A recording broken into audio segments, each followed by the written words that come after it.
with a smile on your lips. You feel a little bit lost, but don't get tired.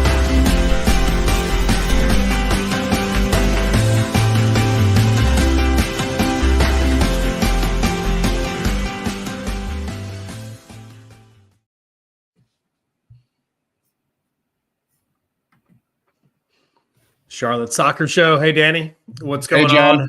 It's a Wednesday evening here in the QC, and there's a important match on Friday nights. We figured we would hang out tonight to discuss the must-win match at the Fortress. It's come down to this, Danny Brams. How do you feel about this match on Friday night? We can discuss Sunday's action, but mostly we want to look ahead to see Charlotte FC and Orlando on Friday play for the end of the season. I mean, why we're going forward, John? We are looking forward. We're not looking back because I don't want to look back too much at that previous match because it was really depressing. It was not a fun watch. It was back to the old boring Charlotte tactics that we kind of have been so vocally against. It is now match day -2 in a must-win situation, round one of the playoffs. Charlotte versus Orlando game 2, and it's a win or go home situation at the Fortress for Charlotte FC.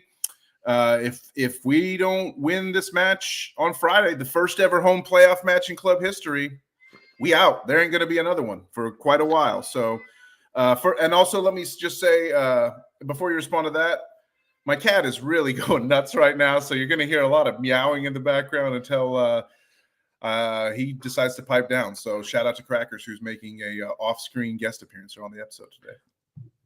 Welcome to the show, and welcome to what you called a must-win week here.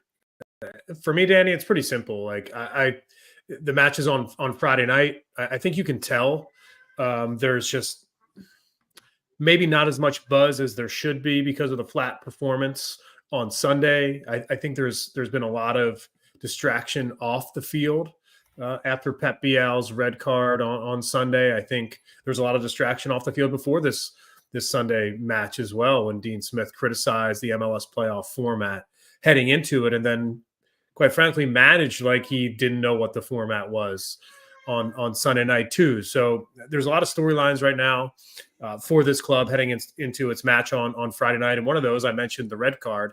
Pep Biel won't be on the pitch, Danny. So from that point of view, it feels like Charlotte FC is not exactly where they want to be, not just because they lost, right? Because a couple other things have added up to make Friday night's match maybe a little bit more difficult than it should be. We were so high on Pep Biel, John, going into the game one, thought he could be a difference maker, all the contributions he had made, and he really didn't play that well, really was kind of an invisible man in game one. And then, I don't really like the red card that he got. I think the red card was a little rough, a little harsh. We've heard Dean Smith spoke about it at length today in the press conference. He was joking about it. He talked about the appeal that was denied. He talked about how he still doesn't think it's a red. He thinks it's BS. But ultimately, you got to do what you got to do. You got to, as you like to say, Johnny, dance with the one that brung you. You got to play it as it is. You got to live in reality. And the fact of the matter and the fact is that Pep Biel won't be there. So we got to come up with something different for this must-win match. We got to find a way. I think those circumstances hurt us because the lineup had been looking so good. But against Orlando, Pep Biel hasn't really done much. So we got to figure out Orlando. We got to crack this nut because in the last 7 matches Charlotte FC has played, they have 4 wins, 1 draw, and 2 losses, and both of the losses are to Orlando City. So, that's kind of shocking when you consider one of the teams in that mix is Miami, the best team in the league. It doesn't bother me as much considering both matches were on the road and in both matches, I think you saw home field and MLS really come to fruition there. I think Orlando's very, very good at home, and I think it's a team that's been playing really well towards the end of the season, and really maybe their run of good form started when they beat Charlotte FC on a midweek just a few months ago. So from that point of view, it doesn't bother me. I think what bothers me is looking at Friday's match and wondering if Charlotte FC is going to go for it, because I've got I think a bad taste in my mouth after Sunday, thinking about Friday, because you've got to get it right in these scenarios, Danny. You have to make sure that you've got players on the pitch that are going to get you a result. And playing for a draw on the road, which is what it felt like, probably not the best move. You got to make sure you're not playing for a draw at home. And yeah, we could get into tactics talk, but it's not time to talk tactics. I think 2 nights before the biggest game of the season. At this point, it's like everybody's sitting down at the dinner table waiting to eat, and that meal better come out of the oven right now. And it's more about attitude than tactics at this point, right? Dean Smith talked a big game on the pregame press conference before Sunday's match. He talked about, we're not going to, we've practiced penalties, but we're not playing for penalties. We're going to go try to win the match in 90 minutes. He was very adamant about that. And then did he lie to us? Was Dean Smith lying to the fans, or did he lose his sort of nerve in the end and decide he couldn't do it? Because the way that the team played in game 1 was ultra defensive, like you said, playing to get to PKs, playing for a draw, just like trying to sneak a point on the road, as it were, instead of just trying to go out and be a club that could win a match. And I really wish that, and it's not hindsight. I don't think this is hindsight being 2020. I don't think this is us like, oh, it didn't work, so we're criticizing it. We were criticizing it in real time in the moment. Like, within 20, 30 minutes of that match, it was kind of a situation where you and I were looking at each other. We took it back to basics. We went to watch the match at EPR, our ancestral home of the Charlotte Soccer Show, if you will. And it was a nice night there. The $5 Guinnesses were flowing. It was great. But it didn't take long for us both to be like, what the fuck are we watching right now? Because the team just did not look like they were up for the fight. Torres on the right-hand side was a problem for sure. And he dominated the match, and he gave Tim Ream, who was on an island, a lot of trouble in that scenario. And I don't think that's a criticism of Tim Ream. I just think that's the way the game played out. There was a lot of space there, and Ream in the left back position just happened to have the toughest matchup of the evening. And he's somebody that is going to be active on Friday night, is somebody that's going to try to get the win for Orlando and get them back to the Sunshine State with a ticket to the next round. Because right now it feels like Orlando is really difficult to beat. And it would be a shock if Charlotte doesn't win a match in this 3-game series. And it would be quite a disappointment. And that's where we are when you think about how important this match is, Danny, on Friday night. You've got 2 scenarios here. You've got to win, and you're going down to Orlando for game 3. And I think a loss there feels different than a loss at home, or you lose and the season's over. How do you react to either of those outcomes, Danny? I mean, if the season's over, I'll be thankful that we had a really fun season and that Dino's at the wheel and that we experienced everything, the best season in club history and the short 3-year club history of this club. But I will feel a little bit of sort of we left something on the table. I think we should have expected to win this series against Orlando. So I don't feel that we can be happy with going out in the first round per se. I'd be sort of happy for the entire course of the season. If we win, it's game on. If we win, it's all hands on deck. And how can we then change the approach to a game 3 a new must-win match that would be facing down the barrel of right again in Orlando in a game 3 scenario? So I think it's nothing bad. Like, Either result, I'll find the silver lining, if you will. But a win puts me, is kind of, the meme of the guy, like the video game player who's like leaning back in the chair with the controller, then they lean forward with the controller, like that. I'm going to be like on the edge of my seat if they win and get the game 3 going. If they lose and the season's over, it'll be a salute to a job well done. But I'll definitely feel as if should have done more. It feels good to play in a match that has this type of circumstance, right? Where everything is on the line. So many matches throughout the MLS season feel like they're just kind of happening. And the result is sure meaningful because the table and the campaign will ultimately add up to the end of the season. But you rarely get moments like this. And that's why, by the way, people love cup competition, is because cup competition takes moments like this, a knockout match, and makes it happen more regularly throughout the season. And first of all, that's another reason why I think a Leagues Cup drawn out throughout the entirety of the year and cup matches woven throughout the schedule with the US Open Cup as well makes the season better. I think when we look back on this MLS season, we're going to feel like we maybe cheated a little bit. Not much of a cup run for Charlotte FC at all. And I think that these types of matches, Charlotte FC has not had a lot of them under Dean Smith. This is a big time moment for the manager. This is a manager that, quite frankly, looks second best on Sunday. We've been singing Dean Smith's phrases, but Orlando's manager, Danny, he's somebody that's been at the helm there for a long time and is probably one of the more respected managers in MLS. Yeah, I mean, they call him Poppy, Oscar Pereja, and I have some Orlando fan friends that they certainly have their ups and downs with Poppy through the years.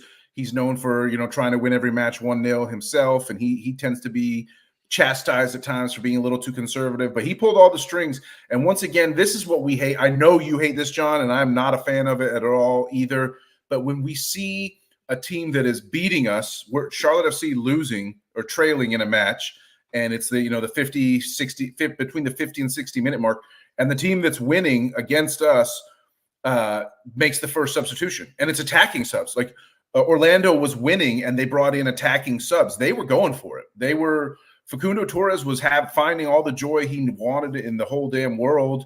As you mentioned, it was Duncan McGuire that came on, and then Duncan McGuire comes on to add more. That's what I'm saying. It's just like they weren't trying to protect a 1-0 lead in that scenario. They were trying to kill off the game, and ultimately they did. Right. So I mean, it was an aggressive. I mean, you could even say out of character aggressive game plan from Oscar Pereja, and it paid off, and it did well. They did the right thing at home, and Dean's got to be able to match that for sure. So no Pep Bial on Friday night. Karol Swiderski, he starts at the number 9 position on Sunday. Where does he start on Friday night with Pep Bial on the bench? Is there a chance that he moves out to the wing and Patrick Agyemang starts up top at the number 9 position? I mean, we've seen that chatter already in the Charlotte FC social world. We've seen people. I've seen tweets about that. Caleb Adams put out a big thread that you pointed my direction with a multi-post thread about how that would be a great idea, and then everybody that responded was just like, yeah, of course we need to do that. Yeah, that's it's good analysis. That's the right move. It's good analysis. It feels like the right move. To slot Karol Swiderski on the right there and have Patrick Agyemang come in at the 9. What you do in that scenario is you kind of limit your options at that number 9 position coming off the bench, right? Who would be that player that comes on? But if you don't start Vargas can come on at either wing position, and you ultimately ask Patrick Agyemang to go 90 minutes. Here's the key to this match is, I believe is it November 1st? Yes, November 1st. Yes. The All Saints Day. Correct. Shout out to the Saints. The third game in the series, if Charlotte FC is to get a result on Friday, is a week later. Right. So a full 90 means absolutely nothing in this match. You should be expected to go the full 90 in this match if you're starting this match because you've got 7 days of rest. Despite playing Sunday, you can do 2 games in 6 days, in 5 days. Yeah, and I wouldn't be worried about fatigue or anything like that. It's all hands on deck. I mean, it's win or go home, like we said. So if we're looking at Dean Smith's press conference comments today to try to get a gauge of what might happen, he didn't seem too keen on the idea of playing Karol and Pat together. I don't know why he doesn't love it as much as you and I and others, like we said, Caleb and others like the idea.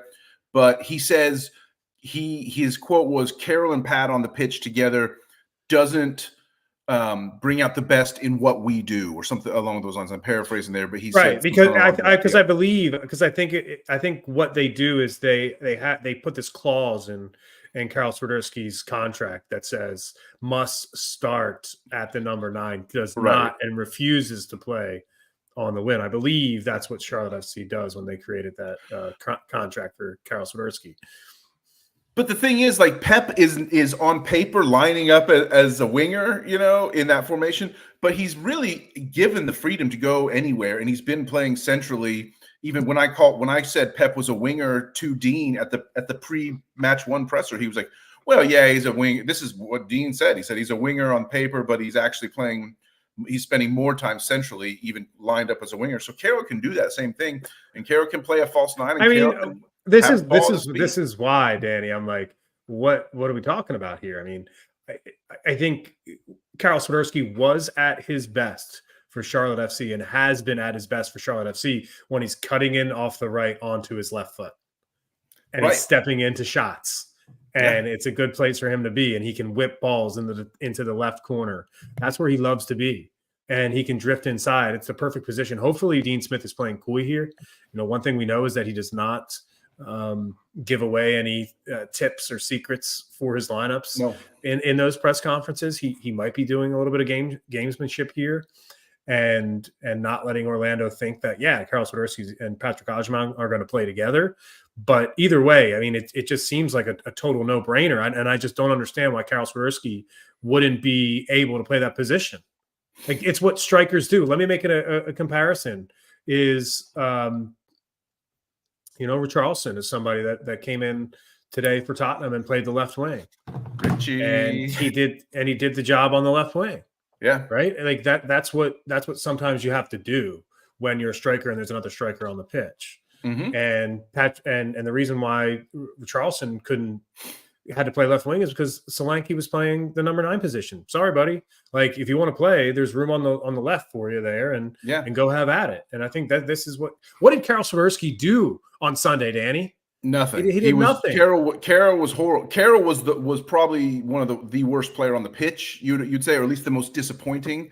I'd love if we could poll the people who are viewing right now. Anyone? Thanks to everyone who's watching the show live, and if you're listening back later on audio or watching back later on YouTube, just shout your own answer into the ether. But I would love to hear from some of the audience about like who they thought the worst player in game 1 was. I would nominate Karol Swiderski because he certainly was the most disappointing. That was a guy that was a moment, that was a situation where we needed our DP number 9 to grab that game by the scruff of the neck and make something happen. Didn't make it happen. He failed, and to me that was I think he would have seen more of the ball if he was playing on the wing. Like if Agyemang was the starter at the number 9 position on the road this past Sunday, and Swiderski had freedom to roam and was basically playing where Brandt Bronico plays, right? And the 4-4-2, you took Brandt off the pitch and you put Karol Swiderski in there because it's the playoffs and you need your best players on the pitch to score goals in the playoffs, right? And even though Brandt Bronico has done a fantastic job for the club and plays this false number 9 position and works his tail off and presses from that 4-4-2 tip of the spear, if you will, if you put Karol Swiderski in that position, then all of a sudden you've put a goal scorer there that can also press. And and you give up a little bit of defensive cover in the midfield with Brandt because he can track back, but you lost anyway. Right. And goal margin means absolutely nothing. So it doesn't matter if you lose 1-0, 2-0, or 5-0 or 6-0. Dean pointed that out himself. I don't know. I want to see it. You want to see it. I think most of the fans that are watching this and listening to this want to see it.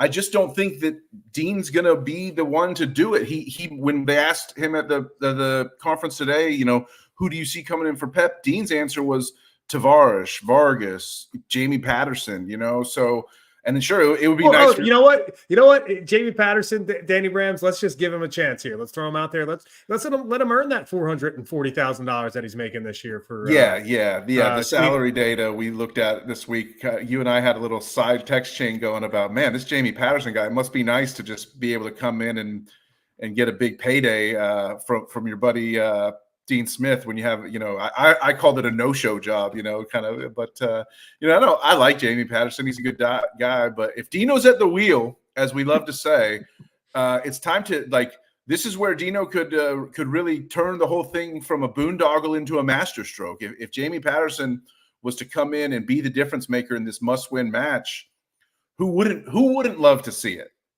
Well, let me correct myself. It's actually $534,000. Yeah, of guaranteed money that Jamie Patterson is making. Must be nice, man. Must be nice. Well, hey, Brandon, what's going on? I appreciate you watching. I agree with that. And like when I first read it, let's not give Patterson the start in a do or die game. Like I read that as satire. Like, yeah, no shit. So like, but if like Dean is seriously considering this and Patterson gets the start and plays well, it will be one of the biggest master strokes I've ever seen. You know, he's you at bring the a wheel, player. baby. He's at the wheel. You know what can I say? It really would be, but I don't expect it to happen. I don't even expect him. I would be surprised if he makes the squad. I think Vargas is probably, if we take the whole Patrick and Carroll together out of the mix, then I think Vargas is probably the most likely answer. Dean has had a lot of praise for Vargas in recent weeks about adapting his game and responding to coaching. Dean has been very high on praising Vargas's response to coaching. He talks about the curly finger, you know, step into my office, and how he spent a lot of time looking at film breakdowns with Kerwin and showing him, you know, chances he had missed and things like that. So I kind of feel like call me crazy, John. I think it might be a bit of a rope-a-dope. I think the Swiderski to the wing thing has some legs. Even though Dean didn't give us a whole lot of reason to believe it, it just feels like the best move for the situation. For the situation, I think it's the best move, because I just think Vargas is better coming in off the bench. There's been all this chatter about, you know, oh, Patrick's better coming in off the bench because he's going up against tired center backs. Well, there's no tired center backs when you have 30% possession, and every time the ball's in their attacking zone, it's their defenders just passing it back and forth to each other, and we never actually have any runs at the center backs. So I thought Swiderski really, not necessarily fully his fault. The whole team, you know, I'll blame the collective for this, but Swiderski did nothing whatsoever to tire out those center backs. And ultimately, in a do or die must win match, I think the time to put them together and make magic happen is now. Forget about Swiderski on the wing. What about Swiderski on the bench? What about Patrick Agyemang at the number 9 to start, Kerwin Vargas on the left wing, and Lee Alabada on the right wing? We've seen that work before. Yeah. I think it goes back to what I was saying. You can't bring someone in against tired center backs when you're not actually tiring the center backs out. I think a lot of us would have really loved to see Patrick start that game 1. It would have been a very bold move to bench Swiderski for game 1, but it wouldn't have been unheard of. And the way that it all played out, this is a hindsight. I had said earlier I had a take that was not hindsight. I will offer up a hindsight take now, which is that, yes, Patrick should have started that game because we saw how it worked.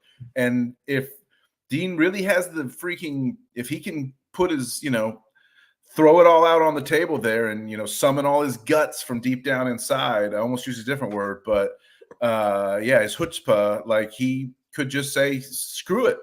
Patrick Agyemang is my best chance to make Jansen and Schlegel work harder, and I'm going to do it because those guys, the Orlando center backs, we made Orlando's defense look like our defense because we gave them absolutely nothing to worry about whatsoever. And again, Orlando was able to just completely dictate, but control, possession, all of it. And it was really frustrating to watch. It was ugly for us.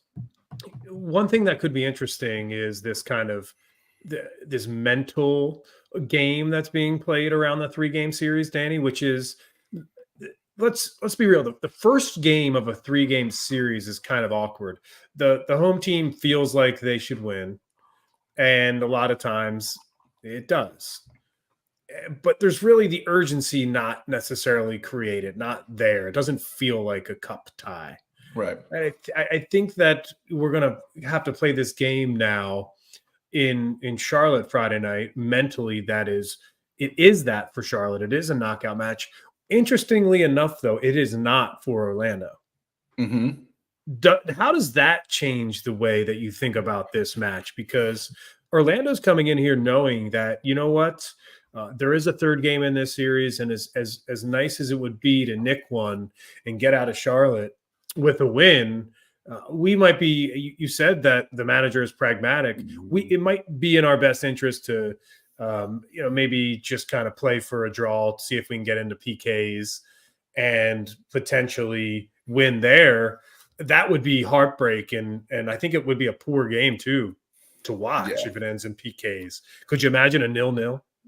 I could have definitely imagined it. I do think that Orlando is playing with fire if they try to do that. I think they're professional enough that they know that they don't necessarily want to risk coming back home and all having to play a do or die back at home.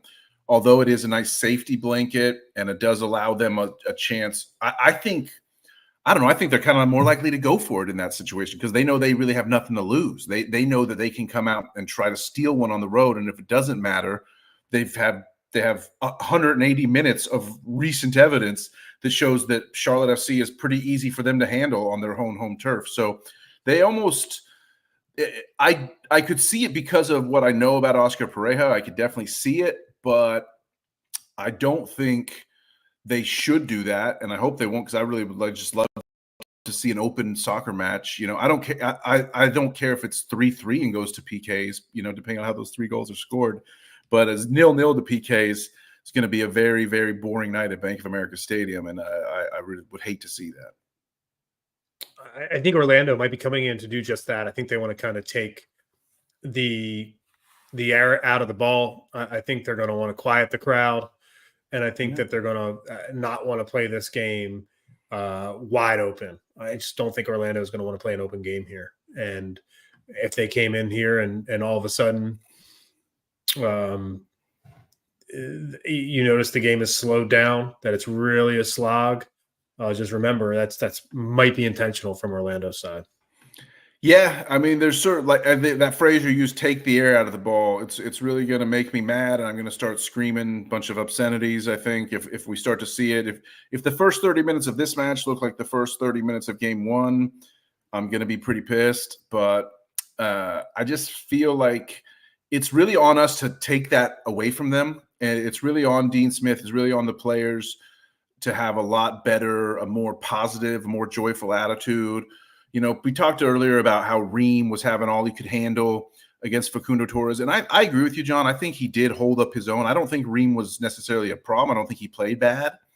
But he did have – I'd have to look it up. But at least at one point, he had the most touches of anyone on Charlotte FC on the field. And that's not winning soccer. That's not a slight on Ream whatsoever. But you're not going to win a match if Tim Ream has the most touches on your team. It's just if any third center half / pseudo left back is the guy that has the most touches, that's not going to be good for any team. So I want to see a more concerted effort to take the ball away from Torres and not allow him to operate with such impunity as he was able to do in game 1. And I want to see our team passing the ball back and forth to each other the same way that we saw Orlando just passing it to each other for fun. Because Charlotte, there was a sequence. I think their first goal came at the end of like a 20+ pass sequence, and just a lot of failure for Charlotte to have any type of control, and they've got to be able to control this match. Even if it is a low-scoring match, I'm fine with that, as long as Charlotte FC is like the ones that are dictating the tempo and the terms. You've got to dictate the tempo at your home place. And Charlotte FC has done that. This team's been very good at home to finish out the season. And I expect that to continue on Friday. Let's get into some official predictions, Danny. Let's talk about how you think this match ends on Friday, and anything else, anything specific about the match that I think that you could foresee would be interesting. I said in the first episode that I thought that one of the games in this 3-game series would go to PKs. Yeah. So we didn't see it in game 1. Could it happen on Friday night? Absolutely, it could. I think if it does go to PKs, it is woof. Are you going to be able to look? Are you going to be able to keep both eyes open? I just if it goes to PKs, I really hope it's in the supporters' end and not on the opposite, because I want to see those PKs coming at me, not like staring, trying to stare down at the other end of the pitch and see what happens. I think with a big ass crowd, I think with the upper bowl, filling in and filling up, and I'm not sure exactly how many sections up there are going to be open, but hopefully as many as possible. I think that the crowd can carry the day. I really do think that Charlotte FC's home field advantage is a real thing, and it's going to be us to sort of push the team to new heights. I think Dino hopefully learned his lesson a little bit, and he also knows like as much as we would like to think he would have seen this for game one. Now it's like your back is truly against the wall. It is win or go home. So you can't really afford to come out and play passive and play tight the way that Charlotte FC did in that first match. So I think that the message has to be go for broke from the very beginning. The one thing Dean said in his post game on Sunday was that he said, I went in and told the lads at halftime that it doesn't look like you're having very much fun out there. So let's just recapture the fun.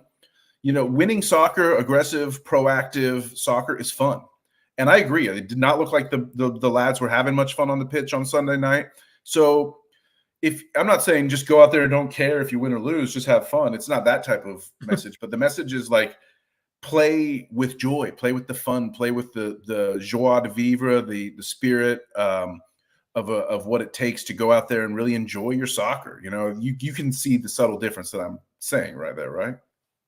Yes. Play with a smile on your lips. I think that's what the club needs to do on Friday night for sure. Do we bring Yere back in? Is Ream too slow to handle these guys? Is it Yere season or what?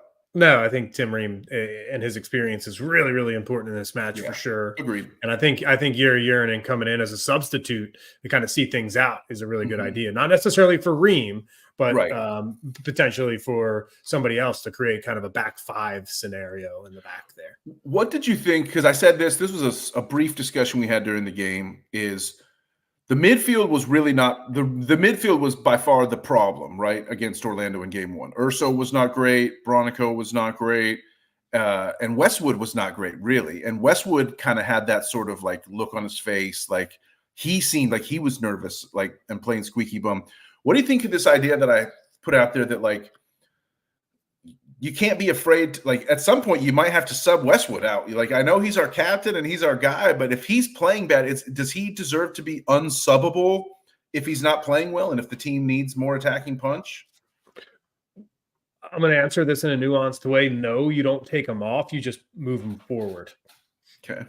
Like you take somebody else off and you just send them up forward. I think if Charlotte FC is pushing for a goal in this match, Danny, you can't take him off the pitch. You just can't do it. He's somebody that is at the end of the day, we don't talk enough. I try to talk enough about scoring and assisting and how you can talk about so many things on the pitch, work rate. You can talk about all of those things, but if you're not assisting or scoring goals, then you're not necessarily adding as much to the team that someone that is doing that at certain positions, especially, right? From a creative midfielder point of view, from somebody that's going to be on the end of set pieces, like that role is to contribute to goals, and you need somebody that can do that. Patrick Agyemang led the team with goals and assists this season combined. He led the team in goals. He led the team in both categories combined. To me, that's just a clear sign that he needs to be on the pitch in any way, shape, or form. If it's 65th minute and Patrick Agyemang isn't on the pitch, I might not be in the stadium. Yeah, the subs took way too long to come in, for sure. We mentioned that off the top. And again, like, people say, oh, you want to go down with your best players on the pitch. If you're going to go down, you want to go down fighting. And like Karol Swiderski may make more money and he may have better per 90 stats. We've seen that debate. But like Agyemang has the most goal contributions on the team, especially if you add in the secondary assists. So Agyemang makes things happen. The other thing, like, again, like it's funny to think of, I don't want to go too far back, but we talked a few minutes ago about, should Patrick have started this game over Swiderski? He probably should have, if your tactics were going to be to play defensive and passive and play for the draw, because that's the guy that you want. If you're just going to be hoofing long balls up to a forward and asking him to hold up play and start things on his own like that, Patrick's way better at that mode of play than Swiderski. So I think I don't necessarily want to see that tactic as a whole deployed here in game two in a must-win match. I want to see the team playing very front foot, but you can still do that with Ajimong too. And I think you got to go down. If you're going down swinging, put them both on the pitch together. And just, I know Dean said today that, you know, that doesn't bring out the best of what we do, but what we do against Orlando has not been working. So it's time to try something different. I've got a 2-2 draw on Friday night. I think it's going to be an exciting match. I think Charlotte FC is going to score first, and I think it's going to make Orlando have to go for it and have to try to equalize. And I think they pull it off. I think we can see a 2-2 absolutely thrilling match. And the reason why I'm going to predict a draw, because I think that we're going to see PKs at some point. I just think it's in our future. I hope it's not. I hope it's a 1-0 Charlotte win. I hope it's a 2-0 or 3-0. But ultimately, I think Charlotte FC will get a couple goals against this Orlando side at home. I think that this club is primed and ready to do that in front of the crowd. I'm just concerned about Orlando's ability to flip the switch and say, wait a minute, let's score a couple goals to tie them. And I expect Orlando to put up a fight. I think what we saw on Sunday was a team that's very good and isn't going to roll over. Yeah, I was really impressed. A guy I had not seen a ton of this year, but their center forward, Ramiro Enrique, was really nice. He came within a hair's breadth of scoring early. He almost got the very first goal. He was wide open, and he curled it just outside the post. Had another should have been goal where Kalina made an insane save. So Orlando really could have put it on Charlotte. That could have been a 4-0. It's tough to imagine us keeping them off the score sheet, even at home, even with our great defense. So I like the 2-2 prediction. I like the PKs. Can I crib off your homework there, Johnny? Can I just steal your prediction and say I'm going to also predict the same damn thing, 2-2? We don't have to be different, right? We can predict the same thing, right? Yeah. 2-2 sounds pretty accurate to me. Man, if you're not predicting a win, that surprises me. That does. I'm not going to lie to you. That surprises me a little bit. 2-2. If it's not 2-1, I think it's 2-1 Charlotte FC. Let me put it that way, right? Yeah. Let me caveat it a little bit and say I think Charlotte FC can win 2-1 in this match. It's just about whether they can keep Orlando off the score sheet. Christian Kalina, potentially the MLS goalkeeper of the year, right? That voting, he's a finalist in that category. Yeah. Maybe he shows up and says, no, I'm going to go for a clean sheet. This team has hung its hat, remember, on clean sheets. I just think that a Friday night, a rowdy atmosphere, I just feel like there could be goals out there. Right. And if Charlotte FC is going to push 4 goals like we want them to from the very opening whistle and opening kickoff and play front foot, we might expose ourselves to the back a little bit. And I think it's like everyone loves a clean sheet. Obviously, if you don't concede, you can't lose, at least not in regulation. Not in this format, you still can't go on to lose in PKs. But I don't think we should worry too much. I think the goal should be to outscore them, whether it's 3-2, 3-1, 2-1, 2-2 in PKs, whatever happens. Like the goal from the very opening whistle should be go out there and outscore these guys. Don't worry so much about trying to keep a clean sheet, because we've proven in every game we've played against them, we've not been able to keep a clean sheet. They're very potent. They score the most goal. I think they scored the most goals in the second half of the season. They're one of the best goal scoring teams overall in the East.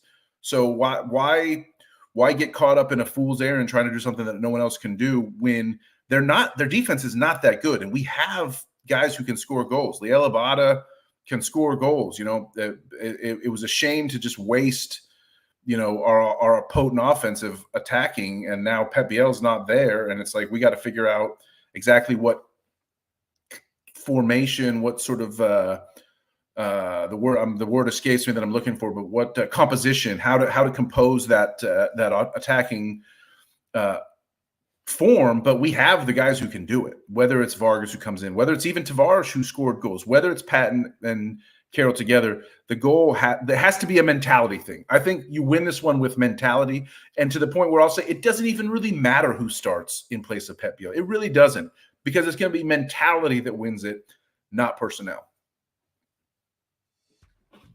Charlotte Soccer Show. Dan Graham.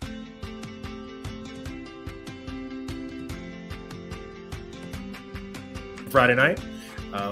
Maybe I'll see you pregame. I'm planning to go to Hopfly pregame. Maybe I'll see you there. I have the day. I'm not going to the office on Friday. I've got a couple appointments early in the morning, and then I am all party mode. I'm going to be partying from the early afternoon on Friday, and it's going to be a hell of a day. I'm going to be pretty toasty by the time we get this thing kicked off, and going to be having a lot of fun singing, "Oh, F you, Orlando." Whether we're ahead or behind, I'll be singing it. Enjoy the match, everybody. Appreciate you hanging out with us on this episode of Charlotte Soccer Show. Obviously, a huge match. Enjoy it. It's supposed to be fun. A chance for Charlotte FC to actually win a playoff match. I'm excited about that. And I'm excited to see you on Friday, Danny. And as always, For the playoffs, baby.